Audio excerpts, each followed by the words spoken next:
Good morning again from Yummy B TV. Wishing you all well today, sending loads of love as usual. Like I said earlier, I was going to start talking about what came on the news last night. Many requests over the months, because I know there's many who have had family members or have suffered the same fate as the many that are still running around in there years later with the IPP sentencing program, if you like. This comes about really from 1997 when the two-strike mandatory life scheme came in for serious violent offences, armed robbery, shootings, sexual offenders, where you would get a life sentence without it being murder. And then deemed not to be working, Lord Blunkett changed it to IPP, right? Which means the difference is that now Section 20, ABH, threats by words, all those kind of smaller things, burglaries with a little intent of something, those smaller things can get you like a smaller life sentence with a 2-year tariff, 3-year tariff, 4-year tariff, as well as those who still committed those armed robbery shootings and sexual offenders. You're getting your 5, 4, 5, 6, 7, 8 tariffs.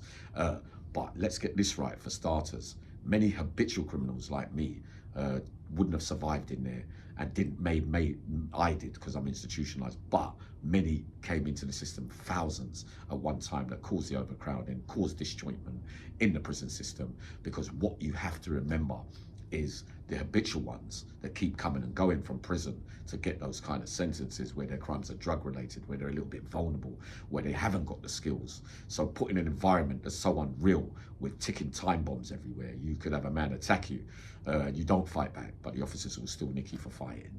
Do you see what I mean? So then when you go in front of the board, you've had a little fallout and the suggestion of violence, you will not get out. If you fail a drug test and your risk outside would have been drugs, they're saying, no, you can't be suitable because you still had a little lapse 9 months ago or something. We'll monitor the situation, blah, de, blah, de, blah.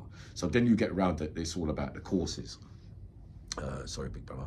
Then you get around about the courses, right? So the courses, where do you go? You go to a prison where the courses ain't there. You're going to get allocated to the prison where they want to move you as soon as possible. That could be a place where the courses are not even run. And even if you get to a place where you have to do the courses, you're still on a waiting list. That can take a year, 18 months or blah, blah, blah. Worse than that, not all prisoners are skilled at working the system. I saw many inmates with those 4, 5, 6, 7, 8 year tariffs who have done bird in the past. Well, no, I've got to get to that prison. Let me manipulate this. Let me get to that so I can get to that prison to do the courses. Where's the best place to go? But those habitual ones that are coming in, they're not as skilled like that. Do you see what I mean? So their minds, they're going to be disjointed and not understanding what's going on.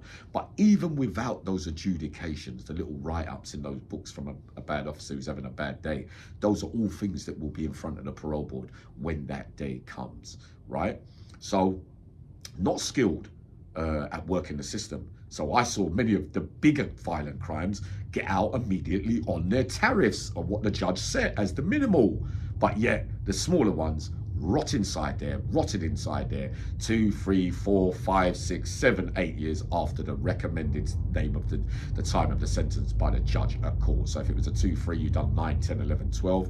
We know also, sadly, that Uncle Yummy reports as well, there were 70 suicides from some of those IPP lots as well, showing about the mental health where they couldn't manage, where families were getting phone calls. My heart goes out to you all today.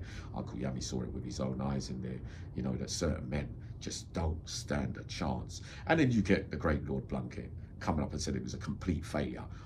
We didn't look at it properly. We didn't see the escalation. We didn't see, you know, the thing. But that's all well and said. But there's people's lives at stake here.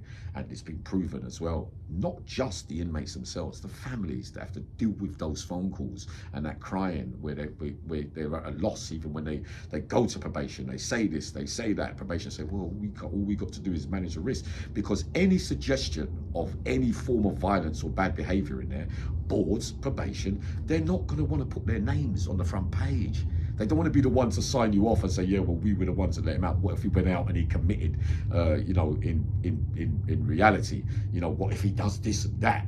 Well, our names are going to be called as the ones that let him out. So everybody's going to be shit scared.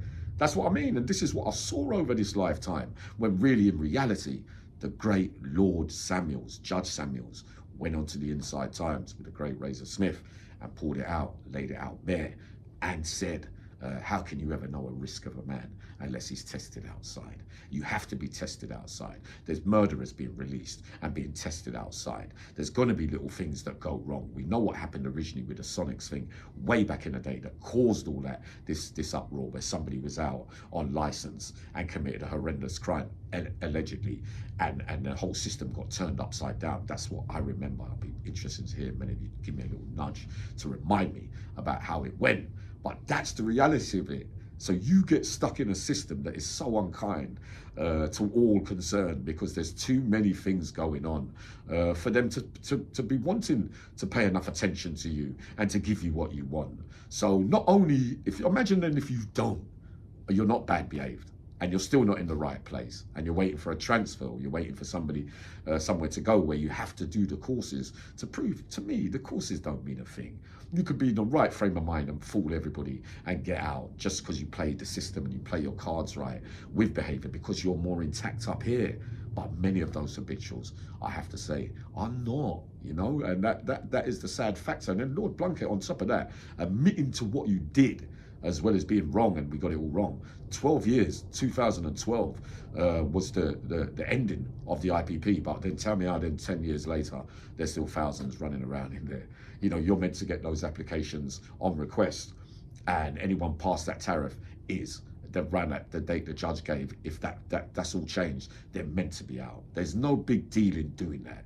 Trust me, you know, there's hostels, there's places, you're releasing bigger time criminals for more serious offences. The ones that are stuck in there would have had to have been put first because they passed it. The law no longer stands. So you've got to give them the chance to come out and prove it in the community. It don't matter about what's going on in there. You can't never know. I've learned that myself, especially with myself. And I'm thinking now, imagine if I missed those new 2 strikes and IPPs because I was serving already. I know now that if I would have got one of those during that time, how would I have ever got out with my bad behaviour in there? Bloody hell, I'd have been in there 20, 25 years later. I thank the good Lord that it's worked out the way that it has, honestly, from everything I saw in there. But no, it's a very, very serious thing to look at, and to see that there's still men rotting in there like that, and the families are suffering. I have to say that it's not such a hard thing to let people go. I know that from experience. When it comes time, when the probation say, all right, he's got 1 year left of the license, we have to monitor him anyway, so we see where he's going and see where. They did that to me many times, the last bit of the sentence, because you know why? Because they don't want to release you without having some kind of hold over you.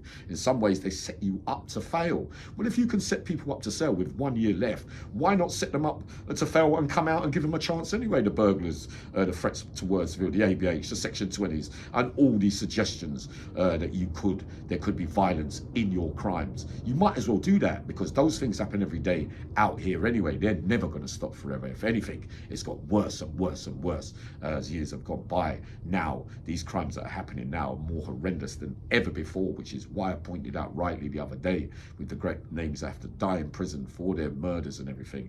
There's more serious murders against innocent people that happen. Not saying that you could commit murder and it's against a fellow criminal that makes it right. I'm not saying that. I'm saying, but it's not an innocent member of the public, if you get what I mean. It was somebody also involved in crime and all that, but you would leave them in there to die. It's not an innocent woman in the street. It's not somebody during a burglary. It's not somebody, you know, stopping in the street you just had an argument with and then chopped them to smithereens, but yet you can get back out.